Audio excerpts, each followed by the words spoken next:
be prepared. Okay, the Honorable Head of Win Syarifhidayatullah Career Center, Mrs. Salama Agung, MA, PhD, along with the staff, and Honorable, our speakers for today's webinar, Mrs. Taylin Elizabeth, who has taken the time to provide the materials in today's webinar. And also special thanks to all the participants who have attended. May we always be given health and keep in good spirits until the event is finished. Okay, before we move to the next agenda, please allow me to introduce myself. I'm Adina Angel Aulia, and you can call me Dinda, the moderator of today's webinar.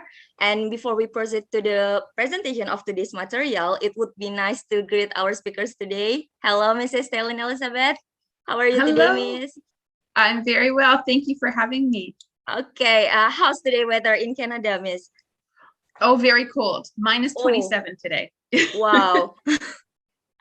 It's actually hot in Indonesia, so it's it must be nice to be cold there. Not at all. Oh, not at all. Okay. Before we move on to the presentation session, firstly, I will read Mrs. Taylin's short biography.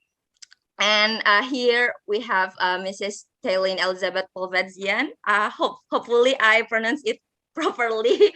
And she is a global career development practitioner. And for her educational history, from 1998 until 2002, she got the degree of Combined Honors Bachelor of Arts Social Science from Western University. And from 2003 until 2005, she got a degree of Master of Art from McGill University. And for her professional experiences, from 2019 until present, she is a Senior Policy Manager, Strategic Workforce Policy and Program Branch in Ontario Ministry of Labour, Training and Skill Development. And previously, from 2014 until 2018, she was a Senior Manager, Service Delivery in Ontario Public Service Executive. And then from 2016 until 2018, she was a Senior Corporate Manager, Leadership Development in Ontario Public Service Executive, and many more. So that's the biography of our speaker today, Mrs. Taylin Elizabeth. Now we know that Mrs. Taylin is very experienced in HR field and very well versed in the theme of our webinar today. So without any further ado, I would like to welcome our speakers. Mrs. Taylin Elizabeth, the spotlight is yours. Thank you, Linda. Thank you very much. And I'm so happy to be here this morning for me, this evening for you, to be able to share a little bit of information that I hope will be helpful to you. I do really want this to be a bit of a conversation, and I'm very happy to take any questions that you may have.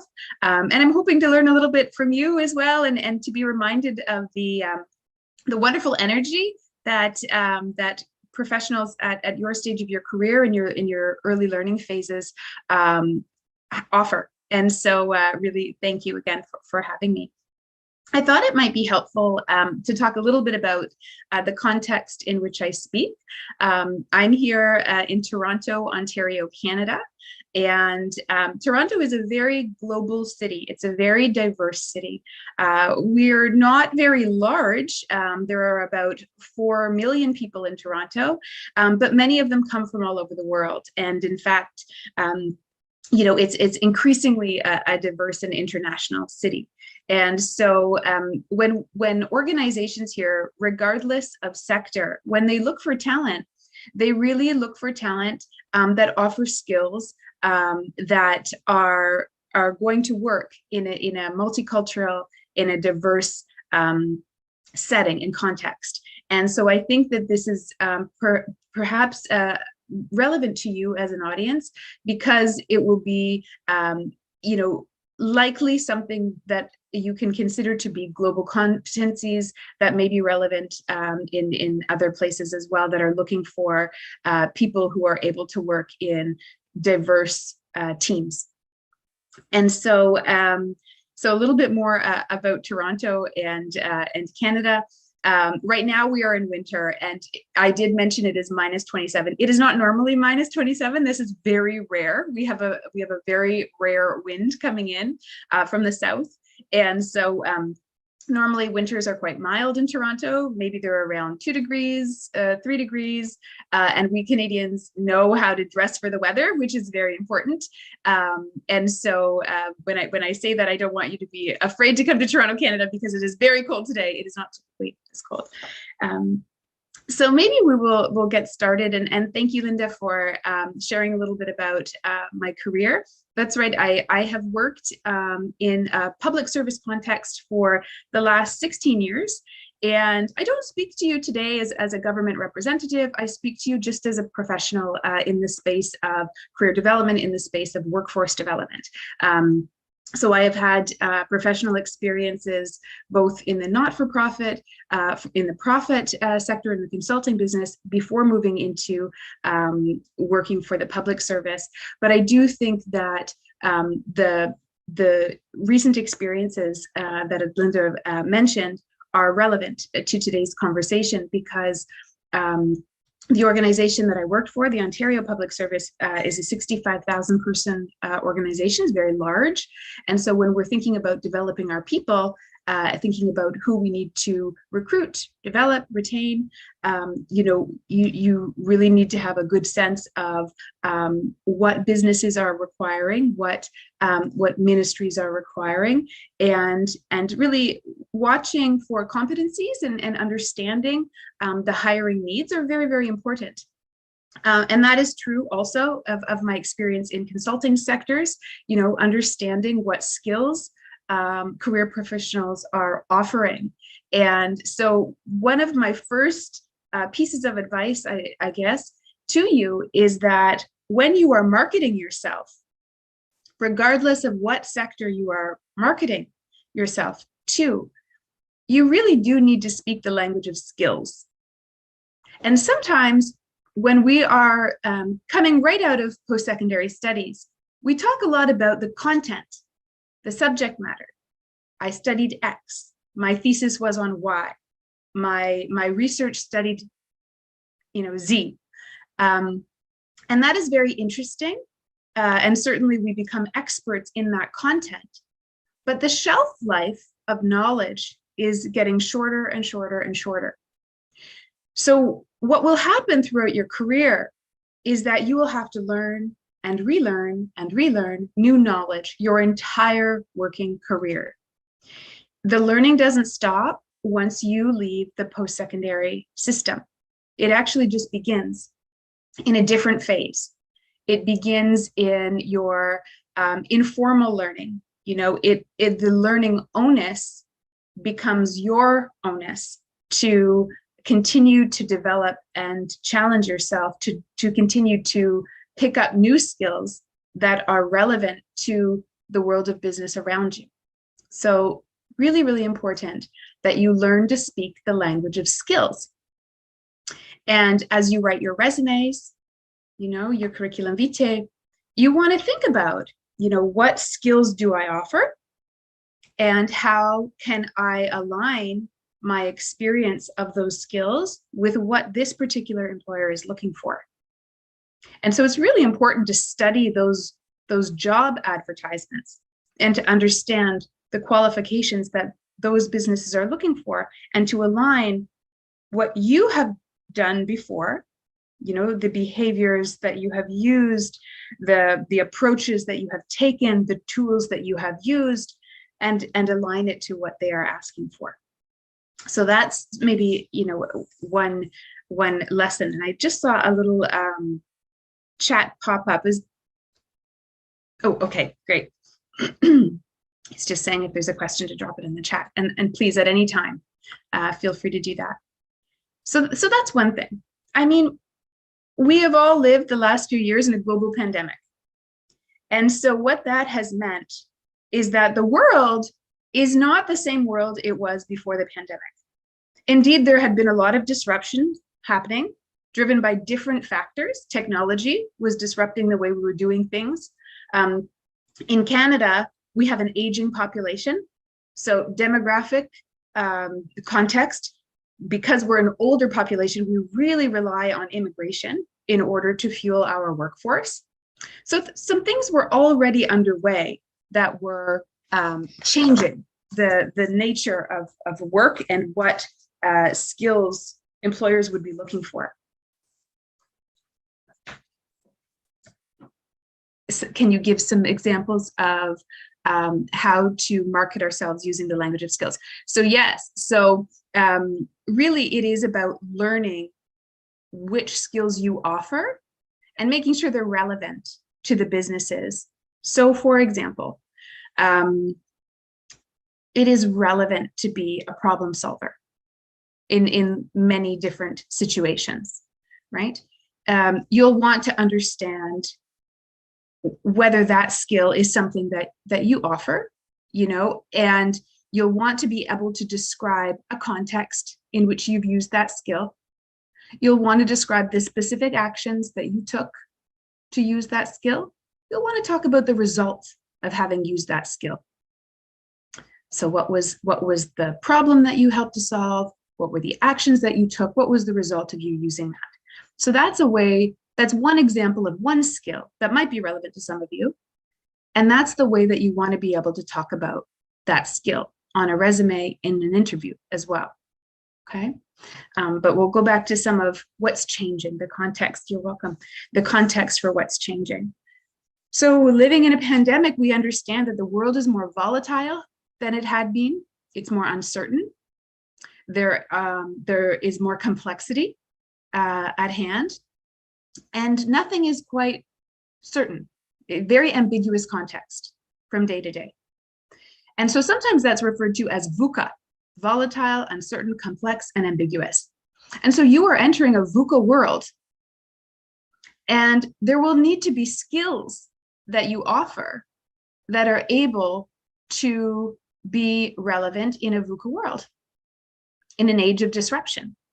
And so you're going to want to think about and reflect on, you know, what some of the skills that you bring that are relevant to this context that you are beginning your careers, this context of work. You know, we here in Canada, and this isn't true everywhere, but we have a lot of labor shortages. We have a lot of skill shortages. And I mentioned we had an aging demographic, lots of people retiring. So we need new people to take on those jobs. We want to be able to see growth in our organizations, growth in our industry. We have new ways of work, right? We have anytime work using new technologies. We're using Zoom right now.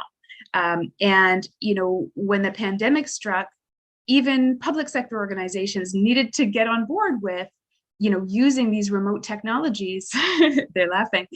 Using these remote technologies in order to perform our work. And we use Teams, and we use all different types of collaborative software that help us to do our jobs differently. And so even that, you know, requires certain skills, you know, the discipline to structure your day in such a way that you will achieve all of your goals for the day pertaining to work, and also being able to balance, you know, your life outside of work. Many people, working professionals, they have families as well, and, you know, schools have been closed, and so it's been a real need to be very agile and be very adaptive to this changing context, this VUCA context around us. So you'll want to think again around some of the skills that you bring that are relevant to this sort of changing context. Right now in Canada, and I don't know if this is true everywhere, but we have 5 generations in the workplace. So there are many different generations of workers working together, and there are dynamics that, you know, require really strong collaboration, that require an appreciation of the skills and perspectives that one another bring, that require that respect. And so this is part of the context, you know, that employers are interested. They see different advantages of hiring, you know, different teams that bring complementary strengths and skills and different things to the table. So that's really important. And so these are some of sort of the drivers of changing expectations around who we're looking to hire.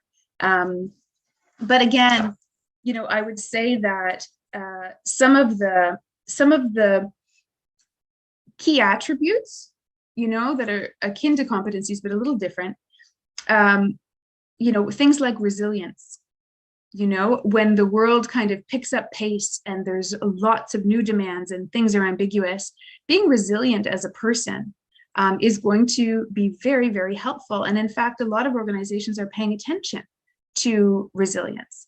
They're paying attention to the wellness of their employees, to the mental health of their employees.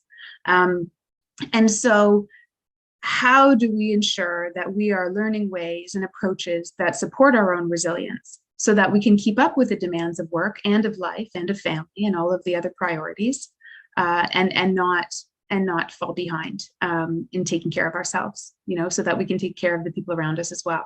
So resilience is a really important skill. A growth mindset is another really important skill.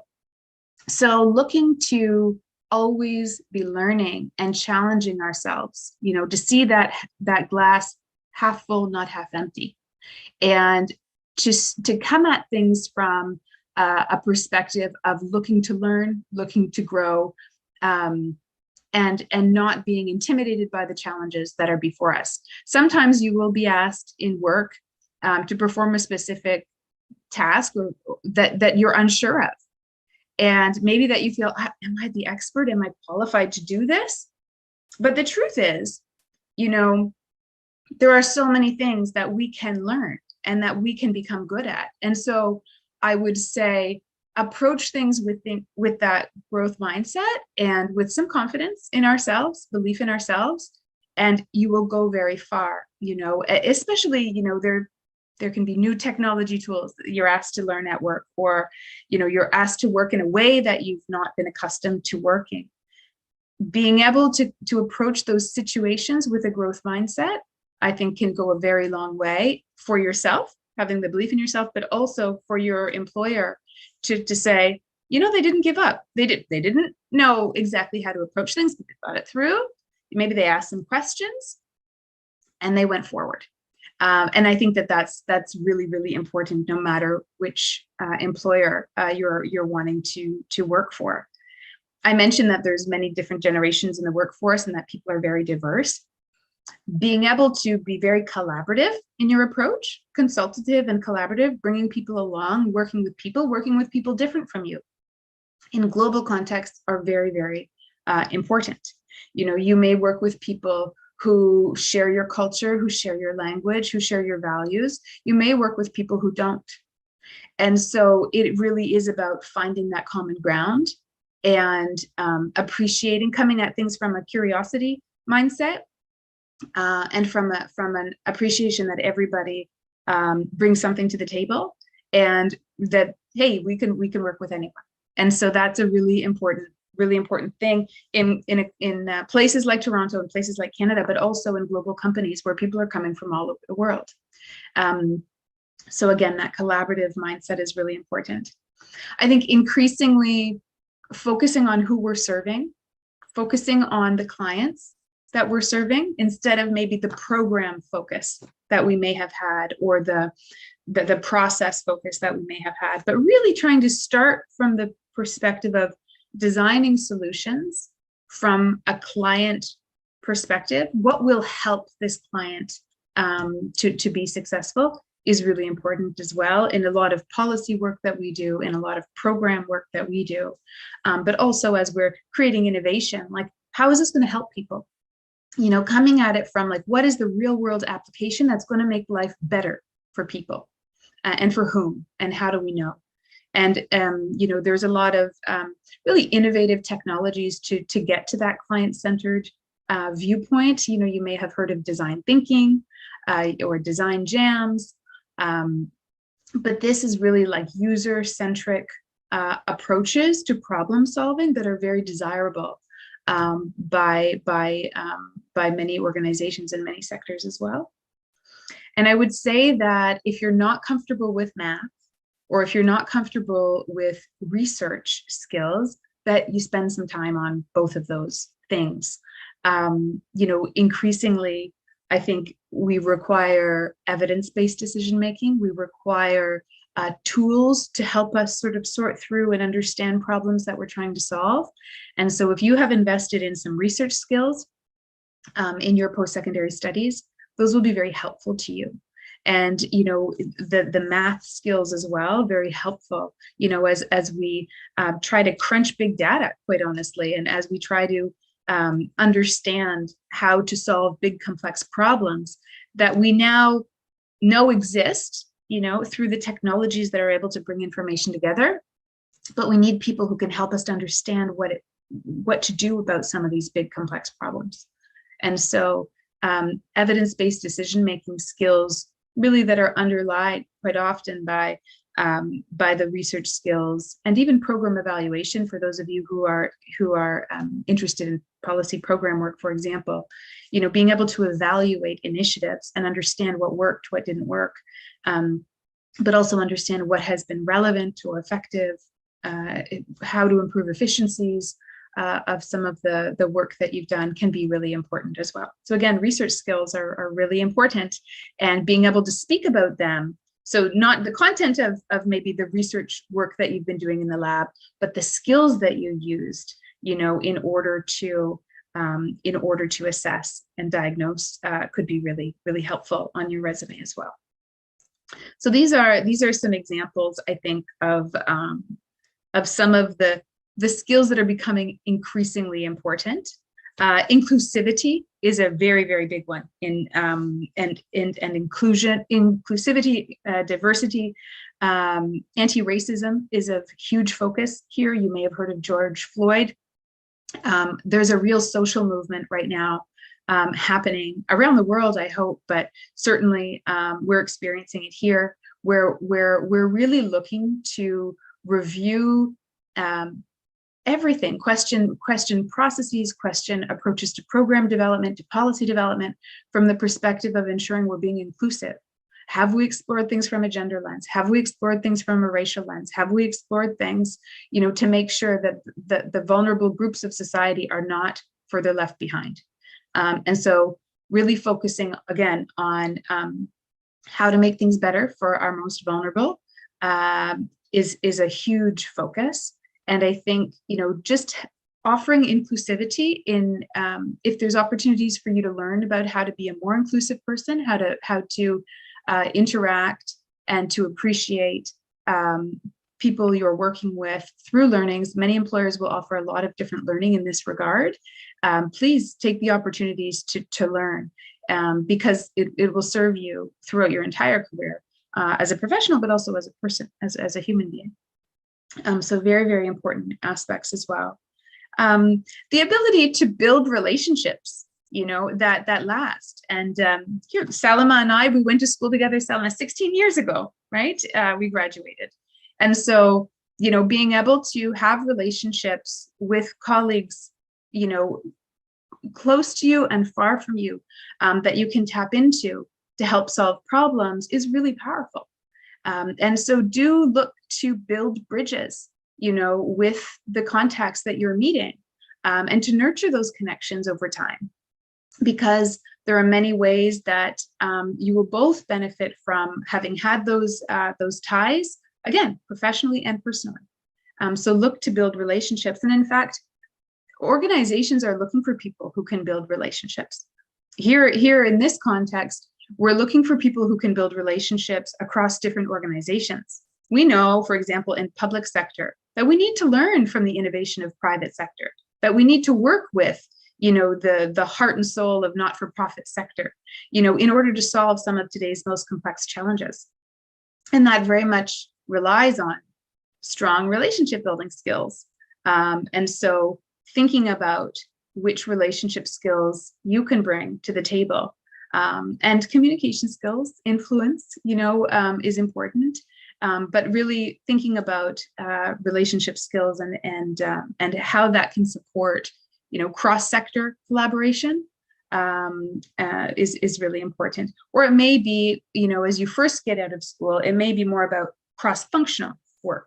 So you may be asked to work with individuals who have different training, right? So in my work, for example, in building policy, we often work with operations, because you can't design policy and not have that policy be relevant when it's operationalized.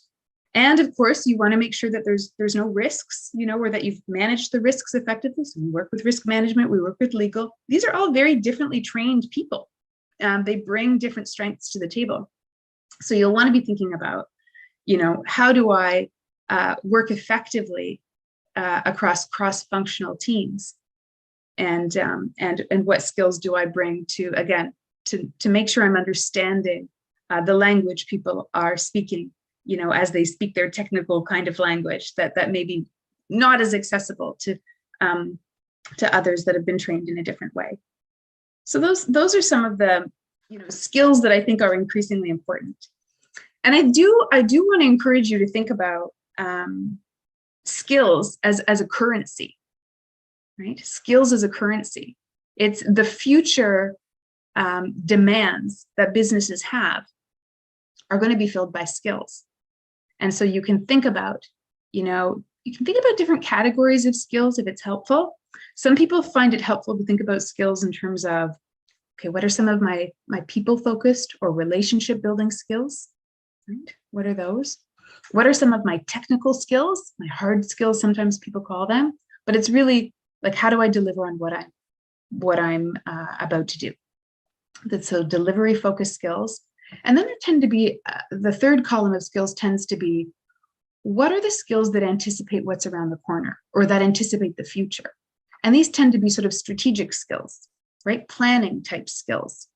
So if you're able to think about the skills that you offer as they relate to relationships, as they relate to delivering, and as they relate to sort of seeing the future and working towards the future, those strategic planning skills, those three buckets tend to encompass a lot of the skills that you'll think about over the course of your career.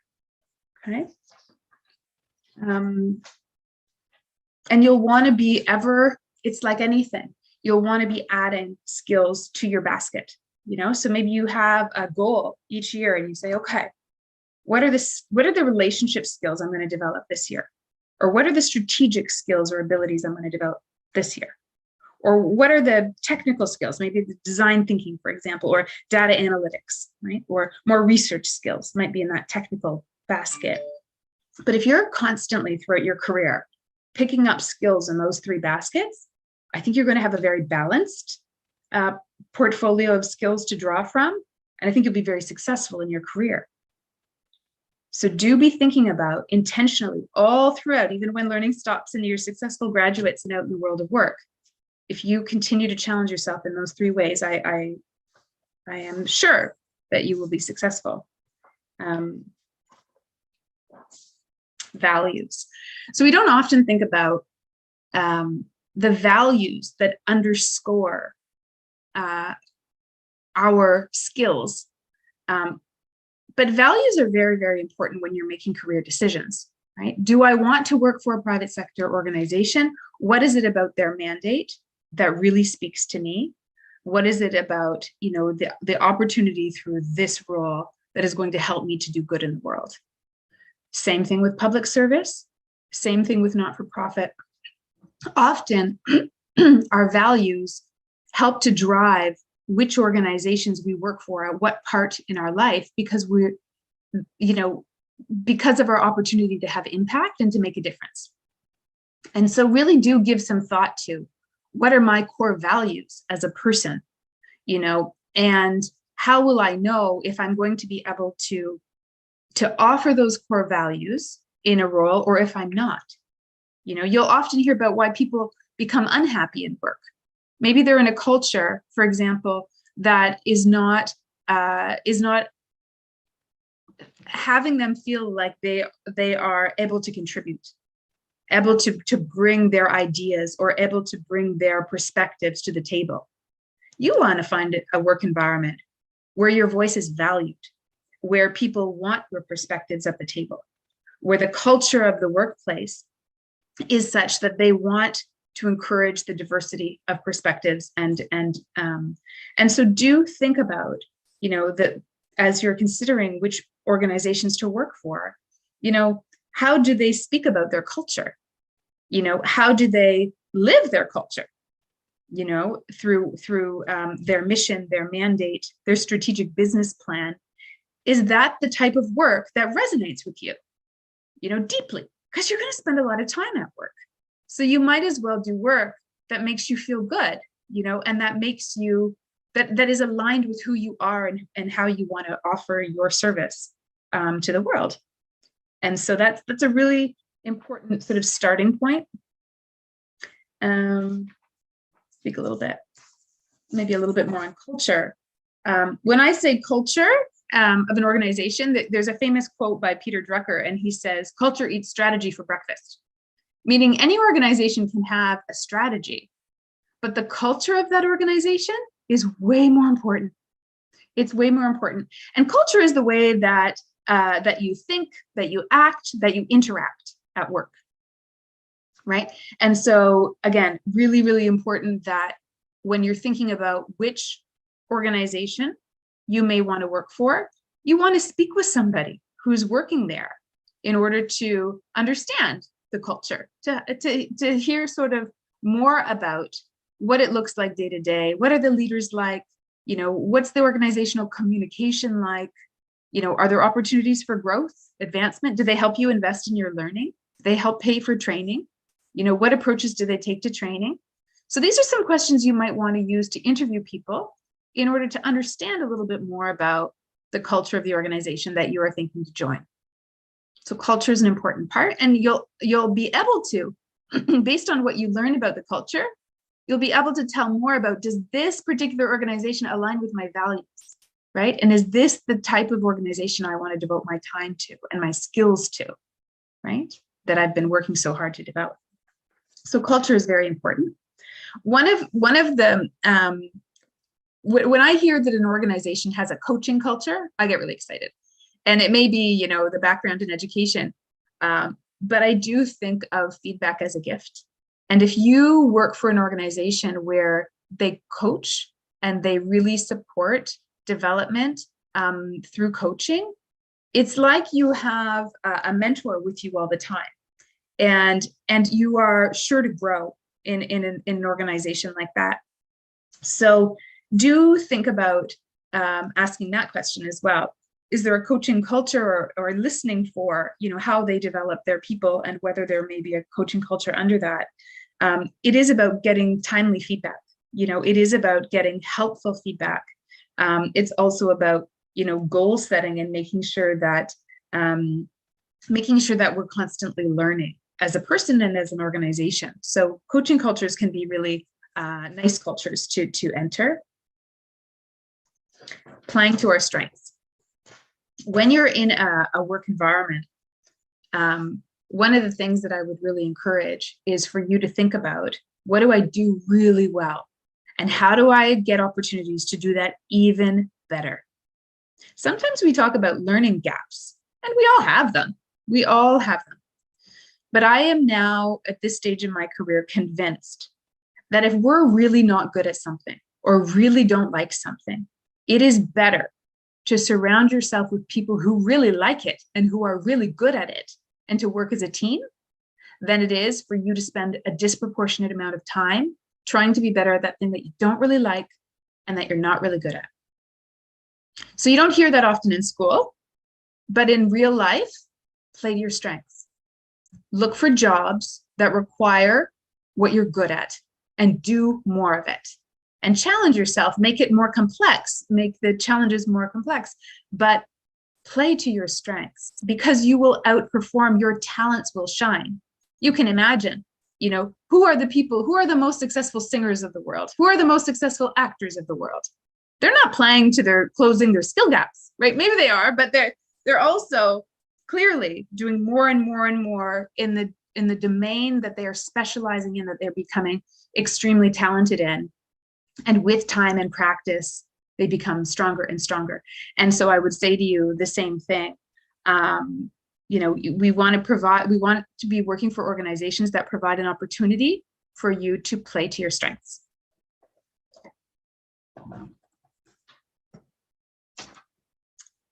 Some of the best organizational approaches to development are very blended opportunities. So I mentioned coaching, and coaching is a really, really important one. And it's rare to find organizations that have a really strong coaching culture to some extent. But you do want to be kind of balancing the way that you continue to learn once you're in the world of work. And so you'll want to look for, on-the-job experiences that you can have that can help you to continue to grow your skills.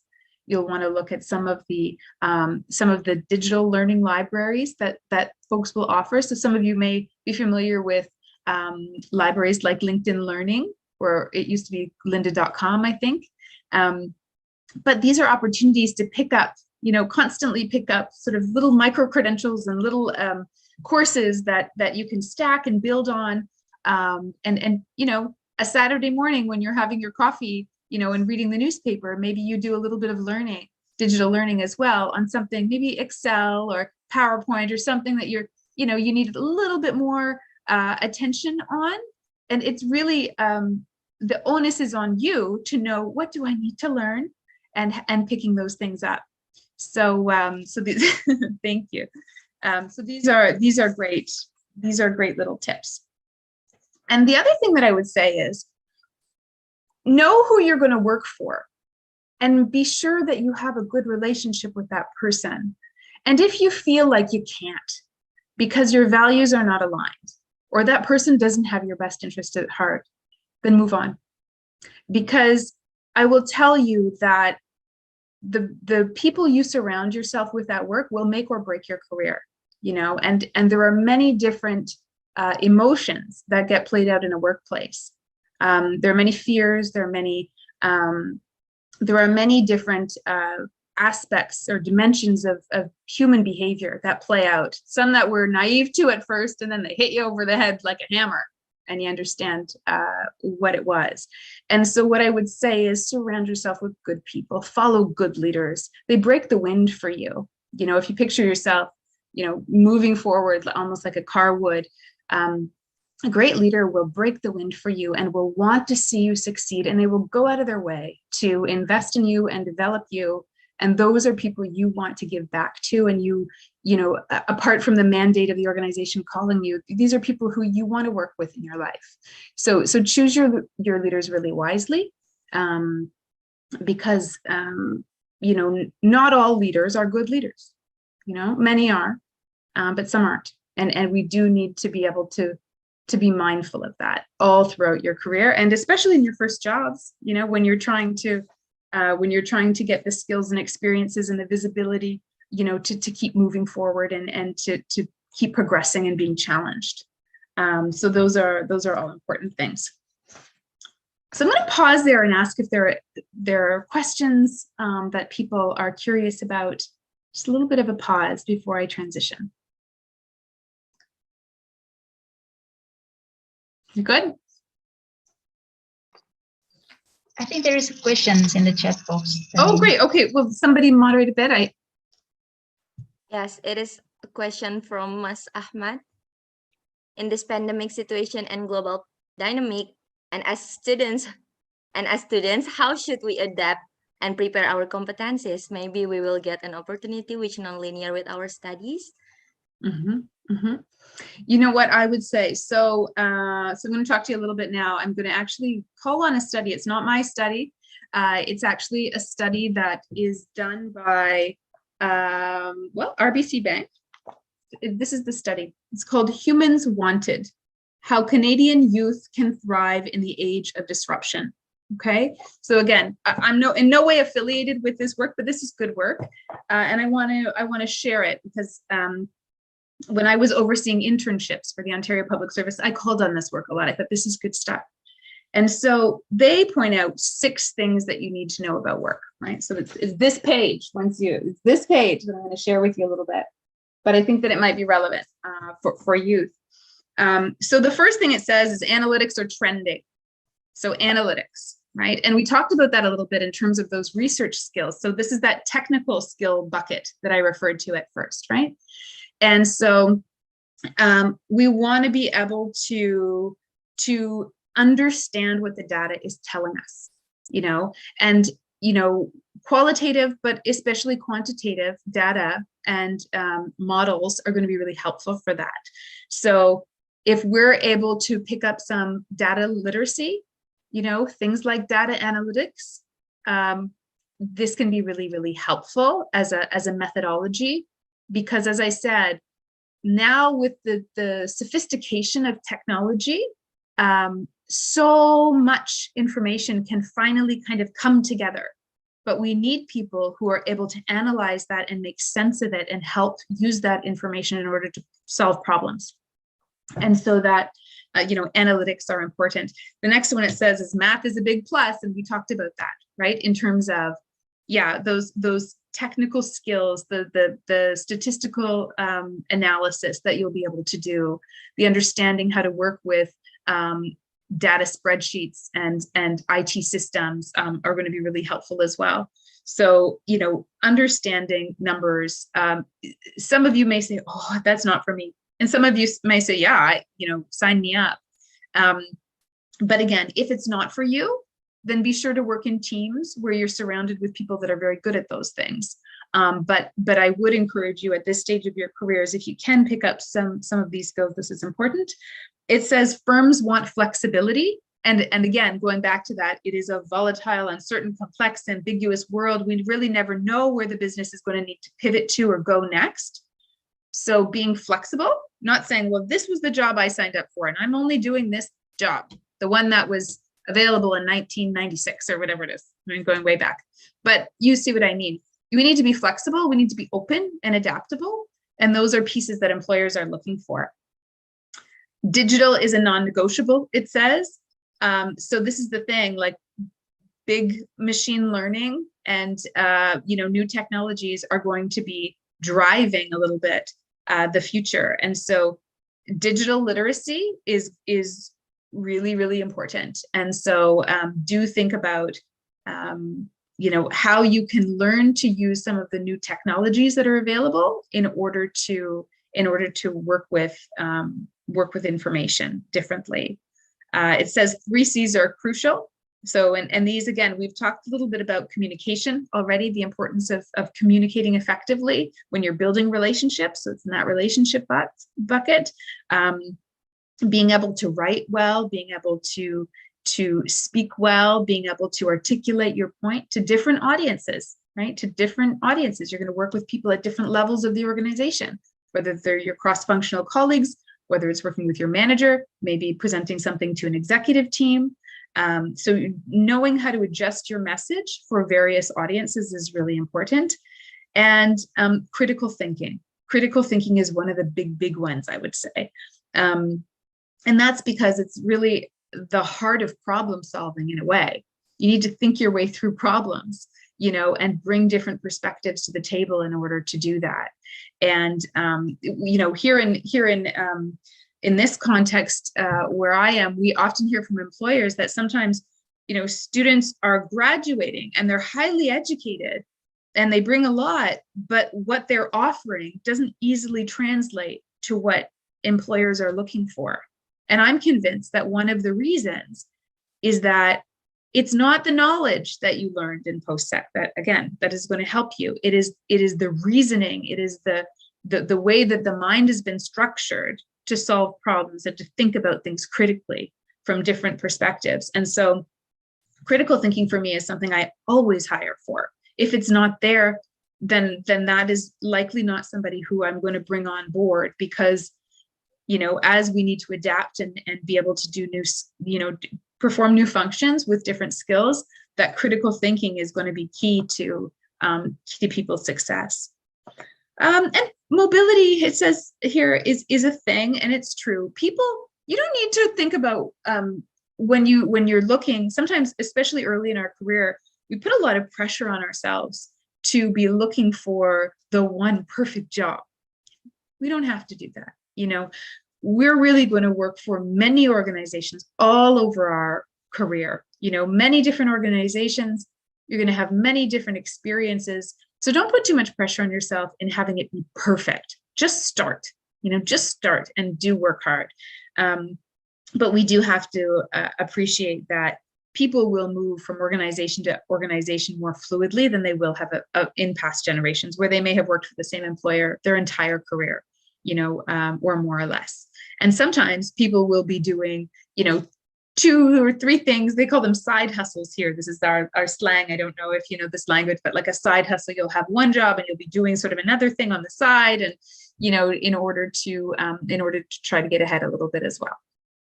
So those are the 6 things that RBC Canada, which is one of our leading banks in Canada, they've done some research to say these are things we need of youth being graduated in Canada, again, a very diverse and inclusive country and workforce that may be relevant to you. Again, you'll have to situate some of this in your own context, but I think these are some good things to explore. And I can pause again if there are any questions.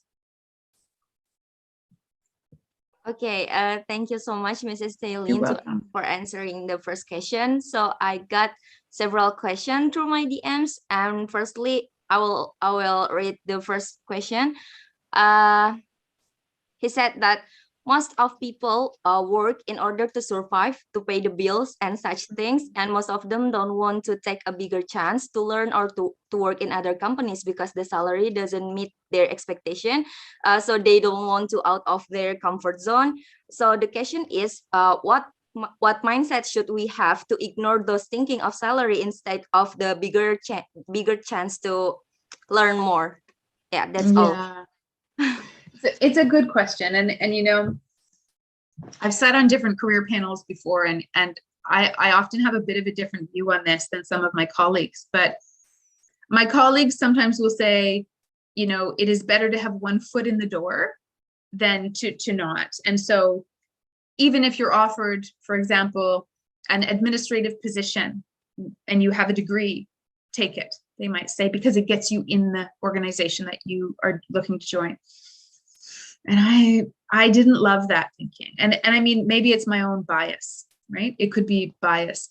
But for me, I feel like, no, just advocate more, meet the right people, use those relationship skills in order to be able to articulate what you can do, know your worth, and really try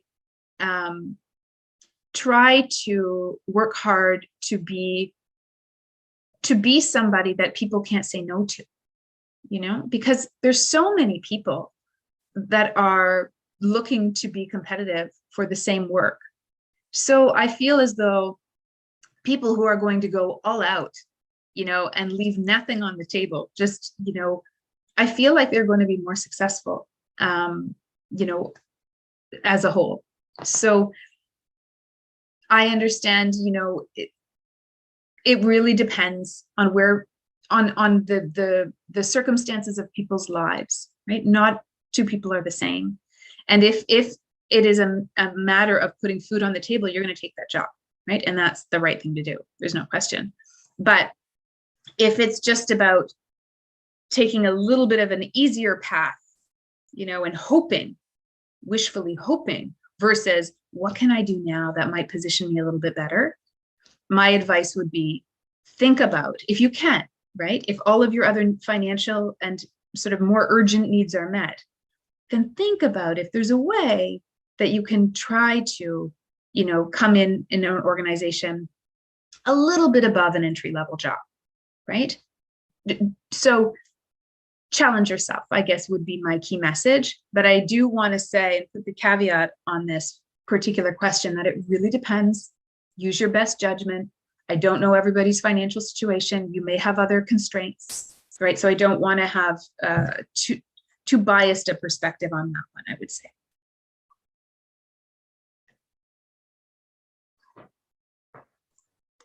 All right. Okay. Thank you so much, Mrs. Taylin, for answering those questions.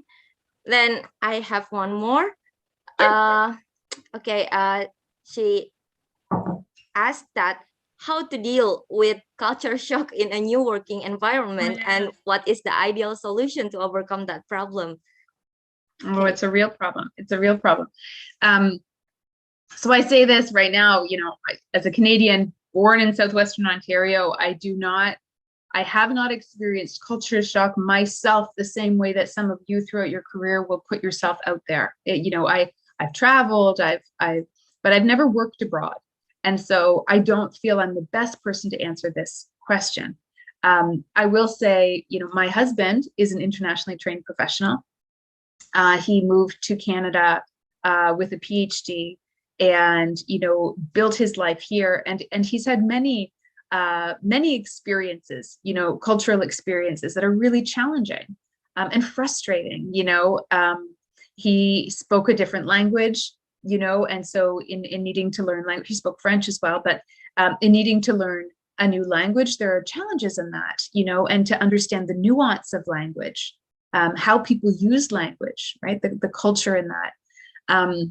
There were changes just in vitamin D levels, like I mentioned, like the winter here, the summers are beautiful, the falls are gorgeous, but we have 3 to 4 months of winter, right? That if you are used to warm, wonderful, places like Indonesia, it can be challenging to adjust to that reality and to know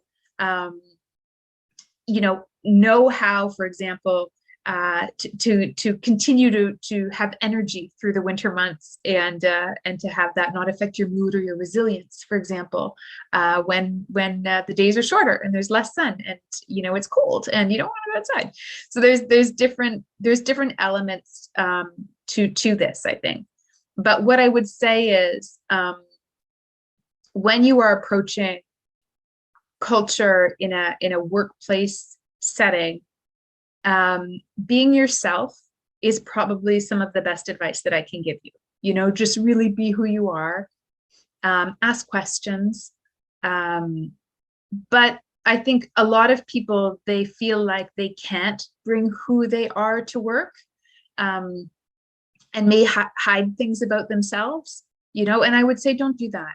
If you're working for the right culture, if you're working for a global company or you're working for a culture that values diversity and inclusion, they want you to bring who you are. They want you to be the best version of you. They want you to be a little different. That's why they hired you.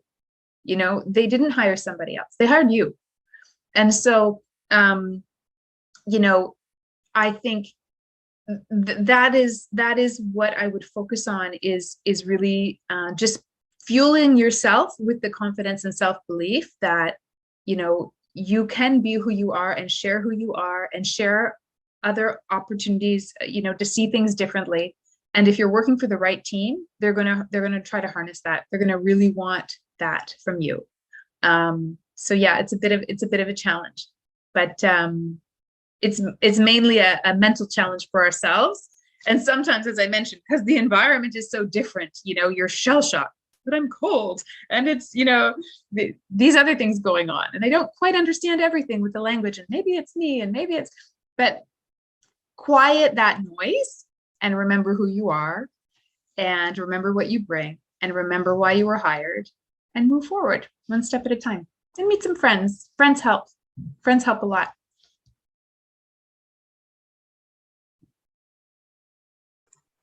Okay, thank you, Mrs. Stalins, once again. So there is a question in chat box from Ahmad Rizki. He said that you mentioned a lot of skills needed for career. So firstly, how can we develop those skills? Secondly, should we have all those skills? And then thirdly, how can we tell the employers that we have the skills, or else what employers do to assess those skills? Okay. Yeah, so no, I mean, I appreciate I'm speaking to a very wide variety of professionals, right? And I know that some of you are researchers, some of you study math, some of you maybe study in the social sciences or religion, theology. So no, not all of the skills that I've mentioned are going to be relevant to all of you. No, not at all. But what will be important is that you learn to think the language of skills. And again, if you go back to my 3 buckets, what are some of my skills that look towards the future? What are some of my strategic skills, or how can I approach things by connecting the dots? How do I build skills that are related to relationships? And then how do I also build some of my technical skills? If you think in those 3 buckets and you are picking up skills in those 3 buckets throughout your career that are relevant to your career, then I think you'll be okay, right? Because you can be the best scientist in the world or the best doctor in the world. But if you can't understand how that scientific invention is going to help people or is going to help solve a problem in real life, in real society, then you're missing something. Or if you're a doctor and you're excellent at diagnosing and understanding medical issues, but you can't sit beside your patient and hold their hand at their time of need and connect with them as a human being, then you're going to miss something. So you need the balance. You need the balance of the technical as well as the relationship skills, as well as understanding how things are going to be relevant to the future, because the world is always moving forward. It's always changing. The context is always going to be different. So I'm not saying you need all of these skills, but I am saying if you think in these 3 buckets and you learn to speak about the skills that you have, and you not only that you have attained through your post-secondary studies, but that you continue to obtain throughout learning, throughout your life, then I think that you'll be successful.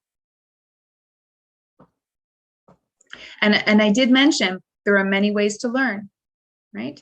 You may take little digital training courses, you know, you may find a coach. You may learn on the job by saying, hey, this, you know, I completed my assignment. Is there something else I can do that might broaden my skill set? You know, there are many ways to learn. So I also think we have to change our mindset about what learning is when we leave school, so that we're constantly looking to learn and grow, constantly picking up those skills that are going to be helpful. Okay, so I will move to the next question, Miss.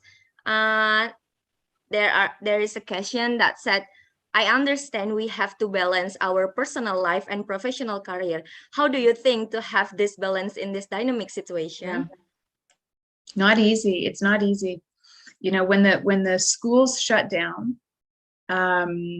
here because of the pandemic, right? They closed the schools so that our children were now in the home with us, some with computers, some without computers. And people still needed to work. We still had our day jobs. You really saw, people learned firsthand how impossibly difficult it is to do everything at once, you know, and I think it brought home a lot of learning that women and you know, here in North America, you know, we've had a ongoing discussion around should childcare be free so that, you know, women are able to work in the workforce, for example, because there's a place for their children to go that they can afford. Daycare can be very expensive in North America. It can be upwards of $2,000 a month, right? Which is a huge amount of money. And so I think there is no easy answer around how to do it all. But again, life is a long time. So there are opportunities, I think, to have different focus at different times of our life. So for example, you know, over the past few years, my focus has been to focus on trying to have a good balance, to be available for my daughter, you know, to be a good wife, but also to be a successful professional. I've tried to have a balance. So what that has meant for me is that roles that are senior managers, which has a lot of, it's a very broad scope in a public sector context, very challenging roles. I have been content to have that level of pressure at work and not, for example, to have an executive director level of pressure at this time of my life, right? While my daughter is at home and, you know, so there's different decisions that people will need to make based on their own context, based on what feels right, and nobody can make that decision for you, right? So it's going to be around negotiating.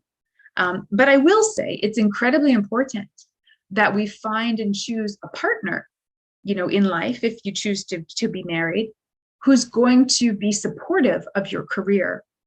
And this can be challenging, you know, because everything's a balance and there's no rule book, there's no playbook about how to do it right or do it well. There's a learning journey that we're all on. But it certainly helps if you if you find a partner in life who has the same vision, they want to see you successful, they understand that, you know, they want to be successful, they want to have a successful family, that mindset, and there's been research actually that's demonstrated that people who find partners like that will go farther in life, will be more successful in life, and all, like, on many different elements of life. So I know it's not easy. I know it challenges sometimes, you know, our parents, you know, and other, like, past cultural and even present sometimes beliefs, cultural beliefs. But I do think that it's like anything, you know, when you have people who truly support you and all of you, and who you truly support them and all of them, it's not easy, but it, you know, I do think that that you'll figure out, you know, what works for your family that way, in a way that keeps you moving forward. Okay, thank you, Mrs. Taylin. So I want to ask, would you mind to answer one more question? I think this Sure. is the last question. Okay. Okay. Someone asked that, how do we prepare things such as our mental and skill that are relevant to join global companies while we are still in college? Okay, that's all. Yes. Well, our mental skills, did they say? Like our mindset, the mindset? Oh, so I think it is really, you know, practice getting involved, you know, so if there are opportunities for leadership, take them. Maybe there's a student association you can be a part of. Maybe there's a presentation you can give. Maybe there's something you could write in your student paper, you know. I would say it's about challenging yourself, and trying to balance, right? So how do I, you know, focus on my upcoming exam and my coursework, but also do this extracurricular thing that I was interested to do, you know, or, you know, maybe that extracurricular thing has nothing to do with your studies or on campus life, and actually has to do with something in your community that you're just really passionate about, you know, a cause or an organization that you want to spend some time supporting. So I think practicing, you know, balancing the things that are going to give you energy, maybe they feed your heart, or maybe they, you know, they help build skills, or they help build the community around you. I would say getting used to juggling many balls is something that you can start, you know, in post-secondary studies, but also making time and space for whether it's meditation, whether it's prayer, whether, you know, whatever quiets you and brings you back, you know, to really have the energy that you need to keep moving forward, and the inspiration. So finding time and space for that is really, really important. And so that will be key to being able to balance, you know, so have that mindset of looking for ways and opportunities, it's an opportunities mindset, looking for ways to get involved, looking for ways to grow, but then also non-negotiable, blocking the time that you need in order to recharge your battery, in order to recharge your spirit. It's really, really important as well. So it's a constant juggling act, I would say. It's not easy, but you know, it's what we do. So great. Okay, all right, Mrs. Taylin, thank you so much for answering our questions. So if there are unanswered questions, hopefully we can meet on another occasion, and hopefully the knowledge that has been shared can be useful for all of us. So, before we take a picture together, I think from Mrs. Taylin, do you have a closing statement for us? No, I wish you all just a lot of success, and I hope, you know, not everything that I've spoken about today will be relevant to all of you, but I hope that there's something in there that's made the time worthwhile. I've really enjoyed your questions. I love that you're here, you're spending your Saturday night, you know, learning. And so that says to me that you do have that growth mindset, and you are doing that strategic sort of planning, thinking about your future, you know, and building relationships and your network with one another, hopefully. So I see you doing a lot of the right things already, and that really that gives me hope and a lot of encouragement for our future, our shared kind of global future. So really nice to have been here. Thank you for having me, and very good luck to you all. Okay, thank you so much, Mrs. Stalin. It's such an honor for us to have you here. And so I think we should take a picture together for Okay, a let's do it. documentation session. Okay. I don't know how to do that, but we'll do it. Okay, everyone, to all the participants, maybe you could turn on your camera so we can take a picture together. Okay, there is Yay. Muhammad Khalilullah, Liana Aisyah, Putri Nur Aini, Irza. Colleen, do you still remember Annie? Annie and Liana they were our classmates as well in Sahin's class. Yeah, I only see Annie, him and Liana. Okay, that's so exciting. Hi, you guys. This is great. Okay, we still wait. Okay. Still wait other people to turn on their cameras. Maybe. That's okay. Is it enough? Yeah, right. Okay. Okay, I will count for smile. One. Okay, 1, 2, 3, smile. Okay, one more, I think. Okay, 1, 2, 3, smile. Okay, thank you so much. Great, thank you very much. Thank you very much, Talin. Okay. You're very welcome. It was a pleasure, Salama. So good to see you. Okay, so we will assign you to be our coach. Yeah. Happy to. Are you coach? Happy to. Next time we should create a program that is more specific. Like what you have just shared to us is very general, and it's very compact. I mean, a lot of things that we need to break down a little bit and then go deeper. That would be nice. So love to. Yeah. Well, okay. Thank you very much. much. Take good care, everybody. Bye-bye. Thank you. Bye-bye, Talin. Maybe before we close, is there any messages from Mrs. Salama that you want to say to Mrs. Stalin? No, we've already chat. Okay. Yeah. Thank you very much. Okay. Take good care, everybody. Okay, Thank guys. you. Bye. Okay, I would like to say, okay, Mrs. Stalin is gone, everyone. Terima kasih semuanya. Oke, Bu. Belum di closing secara proper tadi, Bu. Tapi nggak apa-apa ya. Udah nggak apa-apa. Iya.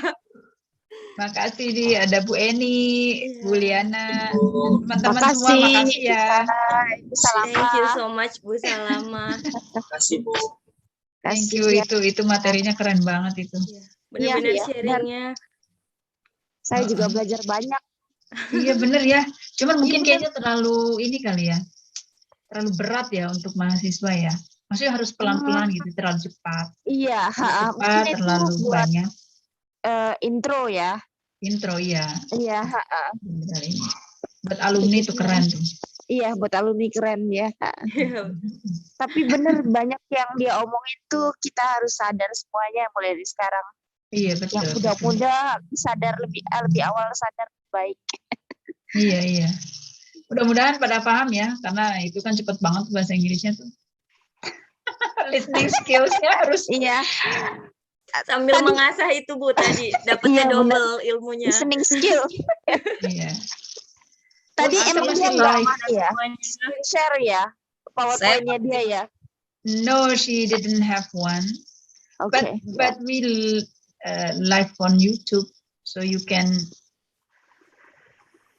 watch our YouTube at any time. Though. Iya. Thank you very much, Mbak Liana.